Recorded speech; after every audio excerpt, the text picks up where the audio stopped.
अस्सलाम वालेकुम क्लास। ये हमारा पहला लेक्चर है डेटाबेस सिस्टम्स का ऑनलाइन लेक्चर है। ड्यू टू दिस पैंडेमिक में भी हम दोबारा यूनिवर्सिटी रिज्यूम ना कर सकें।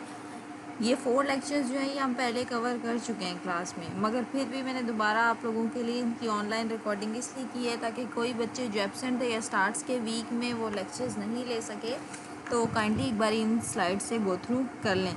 अब पैंडेमिक की वजह से कुछ हमें आइडिया नहीं है कि पेपर किस तरह कंडक्ट होंगे, इसलिए हम लोग सारी जो भी आपकी लर्निंग है वो डिस्टेंस लर्निंग के थ्रू असेस कर रहे हैं। आपके ऑनलाइन लेक्चर्स हो रहे हैं, उसके लिए आपके लेक्चर्स आपको प्रोवाइड किए जा रहे हैं। फर्स्ट जो हमारा लेक्चर उसमें हम सिर्फ डेटाबेस का इंट्रोडक्शन पढ़ेंगे, बेसिक्स डेफिनेशंस क्या है डेटाबेस की वो पढ़ेंगे, उनके कॉन्सेप्ट्स क्या है और उनका आर्किटेक्चर क्या है डेटाबेस का।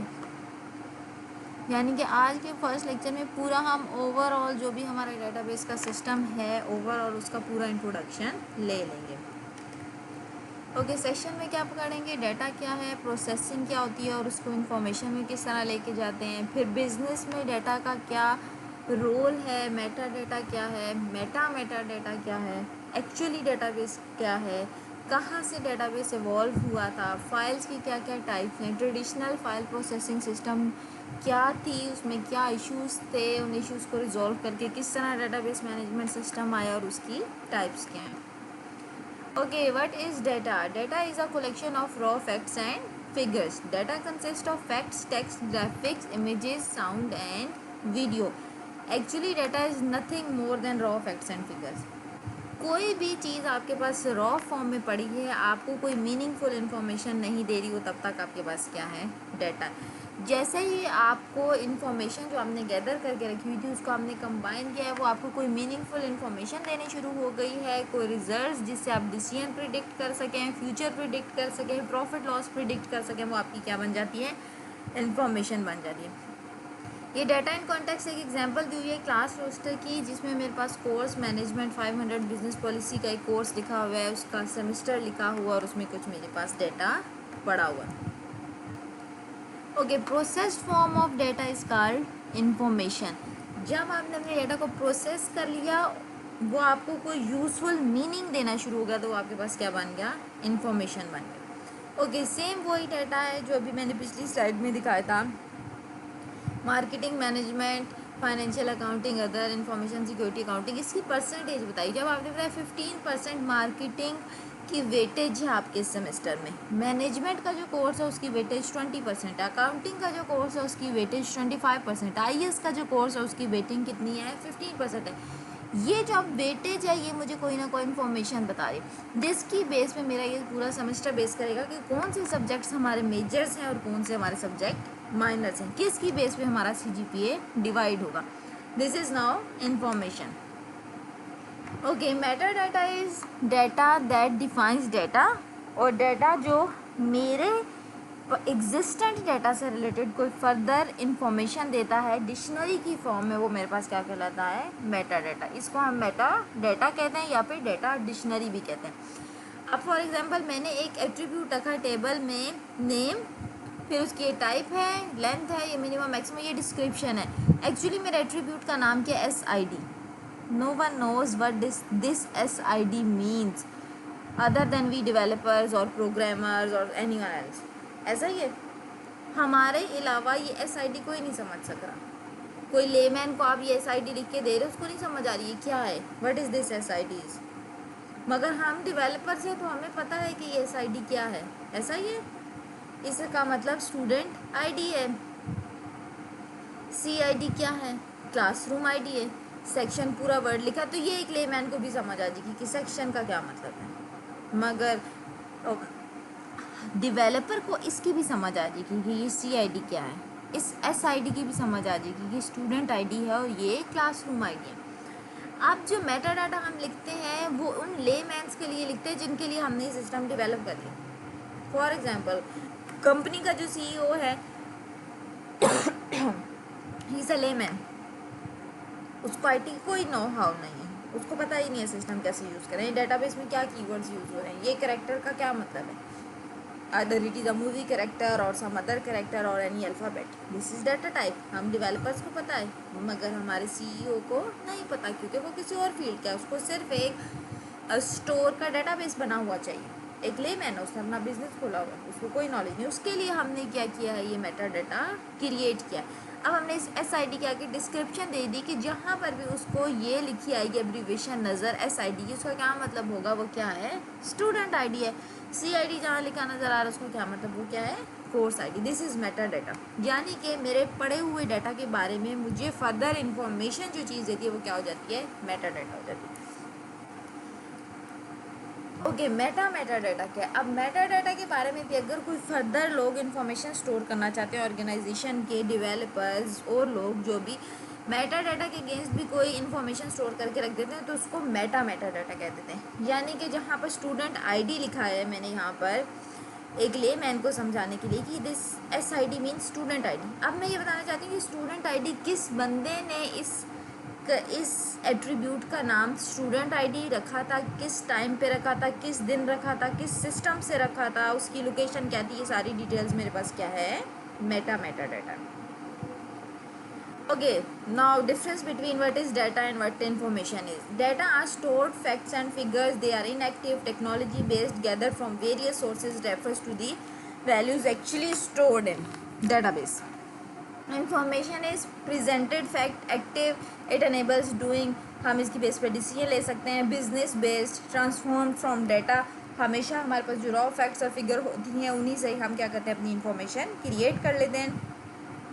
Refers the meaning of value as understood by some user, कोई भी चीज़ जो हमें कोई मीनिंगफुल इंफॉर्मेशन दे रही है वो हमारी क्या हो जाती है, इंफॉर्मेशन बन जाती है, प्रोसेस्ड फॉर्म में आके हमारे पास आ जाती है। Now what is definition of database, multiple definition है, डिफरेंट ऑथर्स ने डिफरेंट डेटाबेस की डेफिनेशंस प्रेजेंट किया। आप इनमें से कोई एक भी डेफिनेशन याद कर लेते हैं तो वो आप सिस्टम में लिख सकते हैं, पेपर में लिख सकते हैं। A database is an organized collection of logically related data. One of the easiest definition is organized collection of logically related data. बस सिर्फ इतनी एक लाइन भी लिख देंगे, ये इतनी एक लाइन भी आप समझ देंगे, कोई भी ऐसी चीज़ जिसको आपने लॉजिकली ऑर्गेनाइज्ड करके अपने पास रख लिया है वो आपके पास क्या बन गई, ये एक डेटाबेस बन गई। A database is computerized record keeping system. A database is collection of interrelated record with minimal of data redundancy. Collection of related items that are being stored for record keeping and analysis. Okay, ये सारी database के अंदर जो चीज़ें use होती हैं वो सारी हमें डिफाइन की हुई हैं। What is a database, collection of related files. सबसे आसान डेफिनेशन, सबसे छोटी डेफिनेशन, फाइल क्या होती है, a collection of records about a particular set of people, object, entities and so on. Record क्या, इस फाइल के अंदर कोई भी एक रिकॉर्ड जो पड़ा हुआ है या इस डेटाबेस के अंदर कोई भी एक रो जो है वो मेरे पास क्या, एक रिकॉर्ड है। Collection of related fields associated with a single person, object, entity and so on, ऐसा ही है। फील्ड्स क्या, collection of bytes representing a single attribute. Byte क्या है, collection of bit representing a single character and bit is a binary digit. Bit, bytes, ये सारी आपको समझ आएगी। Field is actually column and record is actually row. ये दोनों चीज़ें कंबाइन होकर मेरी क्या बनती है, या फाइल क्रिएट कर देते हैं या पूरी डेटाबेस क्रिएट कर देते हैं।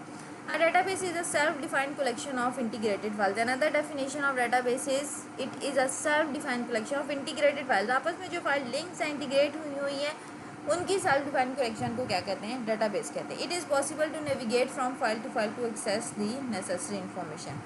इम्पल्सिव प्रॉपर्टीज़, उसकी कोई सोर्स होती है, डिग्री ऑफ इंटरेक्शन होती है और कोई ऑडियंस होती है जिसने वो फाइल क्रिएट की होती है। यहाँ पर डिफरेंट एग्जांपल्स दी हुई है स्लाइड में, डिफरेंट मेरे पास टेबल्स हैं। ये टेबल्स क्या रिप्रेजेंट करे हैं, मेरे पास डेटाबेस एक पूरी किसकी, कंपनी की, जिसमें वो प्रोडक्ट्स भी ले रही है, कस्टमर से ऑर्डर भी ले रही है, आप कस्टमर्स का भी रिकॉर्ड की मेंटेन करिए, अपने सेल्स रिप्रेजेंटेटिव्स का भी रिकॉर्ड मेंटेन करिए, अपनी ऑर्डर्स की डिटेल्स भी सारी मेंटेन करिए। हर टेबल के पास कुछ एट्रीब्यूट्स हैं, जिस तरह प्रोडक्ट नंबर हो गया, डिस्क्रिप्शन होगी, क्वांटिटी ऑन हैंड और यूनिट प्राइस। ये 4 एट्रीब्यूट के टेबल के मेरे प्रोडक्ट टेबल के, और हर टेबल के पास कुछ रिकॉर्ड पड़ा है। This is record, rows are record. Product number क्या है, P005, उसकी डिस्क्रिप्शन क्या है, 5 GPM पम्प, क्वांटिटी क्या है ऑन हैंड 465, यूनिट प्राइस कितनी है 78।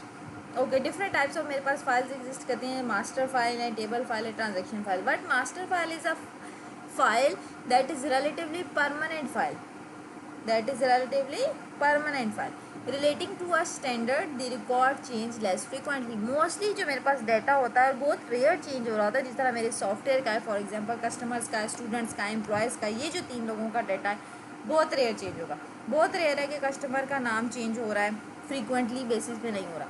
बहुत रेयर है जो कस्टमर की और डिटेल्स चेंज हो रही हैं, उसका CNIC, उसका रजिस्ट्रेशन नंबर, ये सारी चीज़ें जो भी आपके पास हैं। स्टूडेंट्स हैं तो उनकी आईडी जो है हमारी यूनिवर्सिटी में 4 साल तक कंसिस्टेंट ही रहेगी। एम्प्लॉय की आईडी वो जितनी देर तक 60 ईयर्स ऑफ एज तक जॉब करा है, 12 ईयर 25 ईयर जितनी देर तक जॉब करा है उसकी एम्प्लॉय आईडी सेम रहेगी। मास्टर फाइल में हमेशा हम वही डाटा रखते हैं जो बहुत रेयर चेंज होना होता है। नेक्स्ट इज टेबल फाइल है। Table file contain referencing data used by information system, these are relatively permanent, update by periodically. For example tax table, postage rate tables, department code file. बहुत rare कभी ऐसा होता है कि हम files में courses के कोड चेंज कर लेते हैं। फॉर एग्जांपल हम पहले डेटाबेस का कोर्स CUSC 2100 पे पढ़े थे, अब 2103 पे पढ़े, मगर बहुत रेयर होगा जब हम थोड़ी उसकी करिकुलम चेंज करेंगे, कोई आउटलाइन चेंज करेंगे उसके अंदर, देन हम क्या करेंगे उसका कोर्स कोड भी चेंज करके कोई नई चीज़ें प्रेजेंट कर देंगे। Transaction file it contain the record day to day activities जो भी आपकी हो रही होती है। फॉर एग्जांपल आज मैंने ये प्रोडक्ट परचेज़ कर लिया, ये सेल कर दिया, ये ले लिया, ये नहीं लिया, ये सारी ट्रांजैक्शन है। 5,000 निकलवा ली बैंक से, 10,000 निकलवा ली, ये सारी मेरे पास क्या है ट्रांजैक्शन जो भी हो रही हैं वो रिकॉर्ड का हम स्टोर करते हैं ट्रांजैक्शन फाइल्स में। फॉर एग्जांपल न्यू एम्प्लॉयज़ के रिकॉर्ड हैं, पेशेंट रिलीज़ हो रहा है हॉस्पिटल से या एडमिट हो रहा है हॉस्पिटल में, कैश रिसिप्ट है, कितना कैश जा रहा है, कितना कैश आ रहा है, कमीशंस हैं, कस्टमर्स की पेमेंट्स हैं, ये सब की सब मेरे पास क्या है ट्रांजैक्शन है। ये कहाँ मैं स्टोर करूँगी transaction file. Security file is a file that is created to save for backup और रिकवरी। वो फाइल या वह जगह जहाँ पर आप अपने डेटाबेस को स्टोर करने के लिए रिकवरी और बैकअप करके रखते हैं वो हमारे पास क्या होती है security file. History file is a file created and saved historical reason, don't replace old files. जब भी आपके पास वेयर हाउस में डाटा पड़ा होता है तो वो 20 साल 10 साल पुराना डाटा होता है। उस 20 साल 10 साल पुराने डाटा को उठा के आप अपने फ्यूचर प्रिडिक्ट करते हैं। ये हमेशा आपके बिजनेसेस में होता है और वेयर हाउस में हमेशा इतना पुराना ही डाटा पड़ा होता है। उसमें हम कभी भी ऐसा नहीं करते कि पिछले साल का रिकॉर्ड डिलीट कर देंगे और नए साल का रिकॉर्ड रख देंगे। नहीं, हम पिछले साल का भी रिकॉर्ड रखते हैं, इस साल का भी रिकॉर्ड रखते हैं और आने वाले बहुत से सालों का और पिछले गुजरे हुए बहुत से सालों का रिकॉर्ड अपने पास उसमें मेंटेन करके रखते हैं। इस हिस्ट्री से फिर हम प्रिडिक्ट करते हैं हमारा future, profit loss something anything जो भी है हमारे पास हो रहा। ओके, फाइल बेस्ड अप्रोच थी क्या? अब एक्चुअली फाइल बेस्ड अप्रोच हमारे पास क्या थे? Collection of application programs that perform services for the end user such as the production of reports. Each program defines and manages its own data. अब files का मैं आपको क्लास में ये लोगों को बताया था, आप सब लोगों को, कि फाइल बेस्ड अप्रोच जो है वो फ्लॉप इस वजह से हुई थी कि उसका कोई प्रॉपर सिंटैक्स नहीं था और भी बहुत सारी उसकी रीजन थी फ्लॉप होने की। मगर एक्चुअली क्या था, हर एक की अपनी अपनी लॉजिक चल रही थी, हर एक अपना व्यू था, हर एक अपनी चीज़ें थी उसको मेंटेन करने के लिए। File is a collection of related information defined by it's creator. जिसने वो फाइल क्रिएट की है उस पर डिपेंड करता है कि उसने किस किस्म की इन्फॉर्मेशन रखी है। उसमें फेक इन्फॉर्मेशन रखी है, सही इन्फॉर्मेशन रखी है, करेक्ट रखी है, या एम्बिगुअस इन्फॉर्मेशन रखी है, इनक्रिप्टेड डिक्रिप्टेड, किस फॉर्म में से इन्फॉर्मेशन रखी है, डिपेंड कर रहा था टोटली उस बंदे पे जिसने वो फाइल क्रिएट की। Physical file is a file actually exists in storage devices. Logical file is file viewed by users and programmer. हमें पता है फिजिकल फाइल हमेशा हमारे सिस्टम में एग्जिस्ट करेगी। लॉजिकल फाइल वो है जो हम यूज़र को टेम्परेरी व्यू करा के दे रहे हैं। A file management system usually within the operating system is used to efficiently access the physical file stores in the secondary storage devices. Function is to create, update and retrieval. Examples are hard copy registers, folder, bills. जिस तरह पुराने वक्त में होता था हम सारे के सारे रिकॉर्ड हार्ड कॉपी में रजिस्टर्स में लिख के रख रहे हैं और सारा डाटा स्टोर करें। क्या उन फाइल्स का नुकसान था? एक कमरा ले लिया, उसमें धड़ाधड़ सारी फाइल्स हमने जो है वो स्टोर करके रखी। अब उन फाइल्स एक दफ़ा उस कमरे में कोई भी नेचुरल डिज़ास्टर आए सब कुछ आपका डिस्ट्रॉय होगा। वो फाइल कोई भी गया कमरे में, किसी ने भी जाके चेंज कर दी, उसकी कोई ऑथेंटिसिटी ही नहीं रही, हमें पता ही नहीं है वो फाइल सही डाटा उसमें पड़ा हुआ है या फिर नहीं पड़ा हुआ। Uh file processing system with in an operating system. Logical file ये है जो यूज़र को व्यू होती है, फिजिकल फाइल है जो मेरे सिस्टम में पड़ी, और इन दोनों के बीच में operating system as a bridge काम कर रहा होता है जो कि हमारी इन दोनों की कम्युनिकेशन करवा रहा होता है, फिजिकल फाइल और लॉजिकल फाइल की। ये मेरे पास ऑर्डर्स डिपार्टमेंट और ये अकाउंटिंग डिपार्टमेंट और ये पेरोल डिपार्टमेंट की फ़ाइल प्रोसेसिंग सिस्टम बताया हुआ है, जिसमें program ABC ordering file system के लिए 3 डिफरेंट जो हैं वो आपकी फ़ाइल प्रोसेसिंग हो रही है। कस्टमर्स की मास्टर फाइल, इन्वेंट्री की मास्टर फाइल है, बैक ऑर्डर फाइल है। यहाँ पर भी इन्वेंट्री प्राइसिंग फाइल है, कस्टमर्स की भी मास्टर फाइल पड़ी हुई है, और थर्ड वाले में पेरोल में सिर्फ एम्प्लॉय की मास्टर फाइल पड़ी। डिसएडवांटेजेस क्या था? प्रोग्राम डाटा इंडिपेंडेंस बहुत ज़्यादा थी। सारे प्रोग्राम का मेटा डाटा हर फाइल के लिए डिफरेंटली बनाना पड़ता था। डुप्लीकेशन बहुत ज़्यादा थी, एक फाइल में भी वही डाटा पड़ा है, दूसरी फाइल में वही डाटा पड़ा है, तीसरी फाइल में भी। जिस तरह कस्टमर का रिकॉर्ड 2 डिफरेंट डिपार्टमेंट में पड़ा है, हालांकि वो कस्टमर्स आपके एम्प्लॉय हैं, एक ही जगह आप रिकॉर्ड रखेंगे तो वो मल्टीपल डिपार्टमेंट में काम कर सकते हैं। ओके, लिमिटेड डाटा शेयरिंग है, क्योंकि फाइल्स आपने कहीं किसी सर्वर पे रखी ही नहीं है, कोई एक्सेस ही नहीं कर सकता, एक सेंट्रलाइज जगह पड़ी हुई है ही नहीं जो से आप मल्टीपल लोग एक्सेस कर सकें। आपने किसी एक जगह रखी हुई है, किसी एक बंदे को अथॉरिटी दी हुई है, उसी के पास ही फाइल है। जिस तरह हमारे यूनिवर्सिटी में रजिस्ट्रार के पास सारे स्टूडेंट्स की इन्फॉर्मेशन है, सारे टीचर्स की इन्फॉर्मेशन, उन्हीं के पास वो इन्फॉर्मेशन है, कहीं सेंट्रलाइज नहीं पड़ी, इसलिए कोई वो इन्फॉर्मेशन व्यू नहीं कर सकता किसी दूसरे की। फॉर प्राइवेसी कंसर्न्स भी ये अच्छी चीज़ आपने सेंट्रलाइज नहीं रखी, मगर फॉर डेटाबेस सिस्टम ये सेंट्रलाइज्ड होना चाहिए। Lengthy development times, programmer must design their own format time. जब हर कोई अपनी मर्जी से डेवलप करेगा, इसका मतलब टाइम ज़्यादा लगेगा। Excessive program maintenance, 80% of information system budget. This is example of duplication data. लोग customer master file in different departments having same data, duplicate data पड़ा है।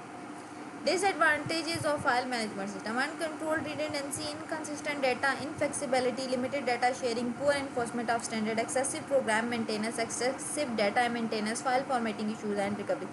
These all are major issues of file management system. Accounts department में आप कुछ data दिखाएं, employee number, name, job, salary, join date, department number and department name. Human resource department have same name, address, telephone number, join date, birth date, designation and salary. Problem क्या हुई? अब each application programmer must maintain their own data, क्योंकि data depend करा तो हर एक को अपना डाटा मेंटेन करा। Each application program needs to include code for the Meta data of each file. Her file के लिए मेटा डाटा इसलिए क्रिएट करना पड़ा था, हर एक अपना फॉर्मेट था, हर एक को उसके लिए मेटा डाटा क्रिएट करना पड़ रहा था। डाटाबेस तो था नहीं कि पूरी डाटाबेस के लिए हमने एक मेटा डाटा क्रिएट की तो जितने भी लोगों में हमने वो डिस्ट्रीब्यूट की सबके लिए वो समझ आ गई। नहीं, डिफरेंट लोगों ने फाइल्स क्रिएट की हुई थी तो डिफरेंट जगह मेटा डाटा मेंटेन करना पड़ा था। Each application program must have its own processing routine for reading, inserting, updating and deleting data. Lack of coordination and central control. No standard file format. Everyone has right to create his own file format. मैं अभी आप लोगों को कहूँ कि आप सब मुझे स्टूडेंट के लिए एक रिकॉर्ड क्रिएट करके दें, आप में से हर एक अपनी मर्जी से, अपने माइंड की कैपेबिलिटी से मुझे वो फाइल क्रिएट करके देगा। कोई स्टैंडर्ड जब इन्फोर्स नहीं हुआ तो हर एक ने अपनी मर्जी करनी। Wastage of space to have duplicate data causes more maintenance headaches, क्योंकि इतनी सारी फाइल मेंटेन करना बहुत डिफिकल्ट है। The biggest problem is when the data changes in the one file could called inconsistency compromises on the data integrity. हमें data integrity पे भी compromise करना पड़ रहा था और हमारे पास रिडंडेंट डाटा की वजह से भी डाटा इनकन्सिस्टेंसीज आई जा रही थी कि हम एक फाइल में चेंज कर देते तो दूसरी जगह चेंज ही नहीं किया। डाटा 2 डिफरेंट डिपार्टमेंट में 2 जगह सेम ही कस्टमर का डाटा इनकन्सिस्टेंट पड़ा हुआ है। डाटा इंटीग्रिटी रही नहीं, कोई आया है, कोई ऑथेंटिसिटी नहीं रही, उसने अपनी मर्जी से रिमूव कर दिया फाइल से रिकॉर्ड, या फाइल से वो रिकॉर्ड मिसप्लेस कर दिया, वो वहाँ से गायब हो गया और देन हमारे पास डाटा की कोई ऑथेंटिसिटी रही नहीं। इन सारे इशू से बचने के लिए हमने कौन सी अप्रोच दी? डाटाबेस अप्रोच, जो कि एक्चुअली क्या थी, एक सेंट्रलाइज रिपोजिटरी होनी चाहिए जहाँ पर हमारा सारा डाटा रिजाइड करा हो, और वहाँ पर जो डाटा रिजाइड करा उसको मैनेज करने के लिए हमारे पास कोई एक स्पेसिफिक पर्सन होना चाहिए, कोई सिस्टम होना चाहिए जिसको डेटाबेस मैनेजमेंट सिस्टम कहा जाता है। फिर उसके बाद डेटाबेस एडमिनिस्ट्रेटर्स उसके ऊपर बैठते हैं जो उसको हैंडल करते हैं। Stored in the centralize and convenient form, एक स्टैंडर्डाइज और एक कन्वीनियंट फॉर्म हो जो सबके लिए समझने आसान हो और सब ही उसमें काम करें। Requires a database management system, हमें उसके लिए एक मैनेजमेंट सिस्टम चाहिए जो ये सारी चीज़ें मैनेज करा होगा। Database systems consist of data, hardware, software, user. We focus is mainly on software, हम सिर्फ इस पे काम करेंगे डेटाबेस के सॉफ्टवेयर पे, जो क्या है माइक्रोसॉफ्ट एसक्यूएल सर्वर। हम अपने इस सब्जेक्ट और इस सेमेस्टर में यूज़ करेंगे। It allows users to store, update, retrieve, organize and protect data. This is actually database management system, जो कि है हमारा एसक्यूएल सर्वर। वो क्या करता है, अलाउ करता है हमें हम डेटा स्टोर कर सकें, अपनी डेटाबेस क्रिएट कर सकें, उसमें अपडेट कर सकें, रिट्रीव कर सकें, ऑर्गेनाइज कर सकें और प्रोटेक्ट कर सकें अपने डाटा को। Okay, database management system is a data storage and retrieval system. हमारा डाटा स्टोरेज और रिट्रीवियल बहुत सिस्टम है, which permits data to be stored non redundantly while making it appear to the user as the data is well integrated collection of program that allows user to create a new database, gives user the ability to query and modify the data efficiently, keeps the data secure from accidents or unauthorized user। ये बहुत common है हमारे flat file system में, बहुत ज़्यादा। कोई security नहीं है, कोई मर्जी से आए, किसी ने आज वहाँ पर एक भी स्मोक अगर उसने वहाँ पर आके की है और कोई एक ज़रा सी भी उसको ऐश रह गई है या वहाँ बढ़ गई है, तो आपका सारी जगह फाइल्स बर्बाद, पूरी आग लग गई। कोई नेचुरल डिज़ास्टर आ गया, कोई अर्थक्वेक आ गया है, कुछ इस तरह का इशू हो गया, तो आपकी फाइल्स बर्बाद। कोई आपका अंदर से ही एम्प्लॉय जो है, इंटरनल अटैकर्स हैं जो कि बहुत ज़्यादा डेंजरस होते हैं किसी भी ऑर्गेनाइजेशन के। आपकी अंदर ही ऑर्गेनाइजेशन से ही लोग जो हैं वो आपकी फाइल्स जो हैं वो करप्ट कर सकते हैं। Control the access of the data for many user, ये सारे एडवांटेजेस हमें डाटाबेस मैनेजमेंट सिस्टम ने दे दिए थे, जो कि फ्लैट फाइल सिस्टम के इश्यूज थे। डाटाबेस मैनेजमेंट सिस्टम एक टूल है जो कि क्या करता है, डाटाबेस की कंस्ट्रक्शन के लिए यूज़ होता है। ये हमें फैसिलिटी प्रोवाइड करता है, एक इंटरफेस है या एक आईडी है जिस पे आप डेवलपमेंट करते हो किसकी, अपनी डाटाबेस की।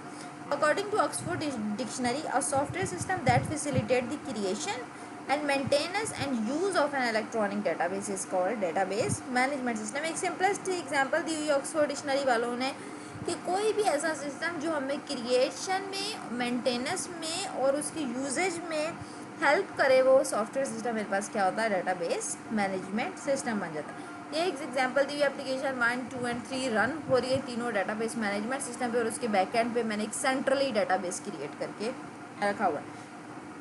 ये टोटल हिस्ट्री है डाटाबेस की, टोटल इंट्रोडक्शन है कि क्या है मेरा डाटाबेस सिस्टम, वो क्या काम करता है, उसमें क्या क्या कंपोनेंट्स हैं। नेक्स्ट लेक्चर में अभी हम डाटाबेस की आगे फर्दर टाइप्स पढ़ेंगे और इश्यूज पढ़ेंगे फ्लैट फाइल की, और किस तरह डाटाबेस इवॉल्व हुआ, ये सारी चीज़ें पढ़ेंगे। Okay, database management system manages data resources like an operating system manages hardware resources. बहुत ईजी है सब्जेक्ट, जैसे operating system hardware resources manage करता है, इसी तरह डाटाबेस मैनेजमेंट सिस्टम क्या मैनेज करता है, मेरी डाटा की रिसोर्सेज मैनेज करता है। एडवांटेजेस बताए हुए कि डाटाबेस अप्रोच के क्या क्या फ़ायदे थे, हमें वही जो नुकसान थे हमारे फ्लैट फाइल सिस्टम में, उन्हीं नुकसान को किस तरह हम सही कर सकते हैं, वो हमारे क्या बन जाते हैं, एडवांटेजेस बन जाते हैं। प्रोग्राम डाटा इंडिपेंडेंस हो गया, meta data stored in database और application don't need to worry about data formats. Data queries managed by the database management system, so programmer don't need to process data access routines. Results in increased application development and maintenance productivity. Minimal data redundancy हो गई, lead to an increased data integrity and consistency. Improved data sharing हो गई, enforcement of standards हो गई क्योंकि DBMS एक standard follow कर रहा है। Improved data quality, जब स्टैंडर्ड फॉलो होगे तो आपके डाटा की क्वालिटी बेटर होगी। Better data accessibility, security, backup, recovery and concurrency. Disadvantages भी हैं, हर चीज़, कोई भी चीज़ जो है वो हमें 100% रिजल्ट नहीं देती, किसी ना किसी चीज़ में जब फ़ायदे हैं तो नुकसान भी उसके साथ हैं।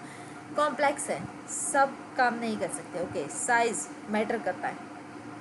अगर आपकी बहुत बड़ी ऑर्गेनाइजेशन, आपको टेराबाइट्स ऑफ सिस्टम चाहिए, आपको सुपर कंप्यूटर चाहिए, आपको उसके लिए सिस्टम की मेंटेनेंस ज़्यादा चाहिए जिस पे आपने मैनेज करना है। Cost of database management system बहुत पड़ती है। जो भी आपका मैनेज कर रहा होता है सिस्टम, डाटाबेस एडमिनिस्ट्रेटर, वो हाईली पेड एम्प्लॉय होता है।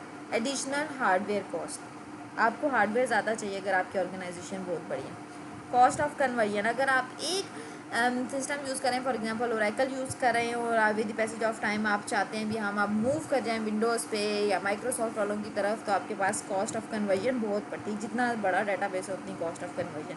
परफॉर्मेंस मैटर करती है, हायर इम्पैक्ट ऑफ फेलियर हो सकता है क्योंकि आपकी एक सेंट्रलाइज जगह पे पड़ी है, अगर सेंट्रलाइज जगह से गई तो सब कुछ गया।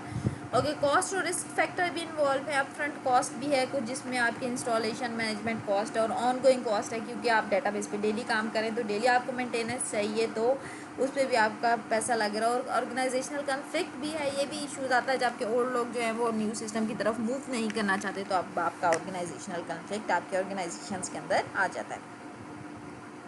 ओके, कंपोनेंट्स बताए हुए डेटाबेस एनवायरनमेंट के, आप एक बारी साइड लीड कर लो, इतनी कोई इंपॉर्टेंस नहीं है, मगर फिर भी आप एक बारी गो थ्रू कर लो कि कंपोनेंट्स क्या है डेटाबेस एनवायरनमेंट में। एक मेरे पास डेटाबेस एडमिनिस्ट्रेटर होता है, सिस्टम डेवलपर्स होते हैं जो सिस्टम डेवलप करे होते हैं, एडमिनिस्ट्रेटर जो है वो सारी ज़िंदगी आपकी डेटाबेस को हैंडल करा होता है, एंड यूजर्स जो हम यूजर्स हैं उस डेटाबेस से इंफॉर्मेशन गेट करें। Okay, this is all about today's lecture.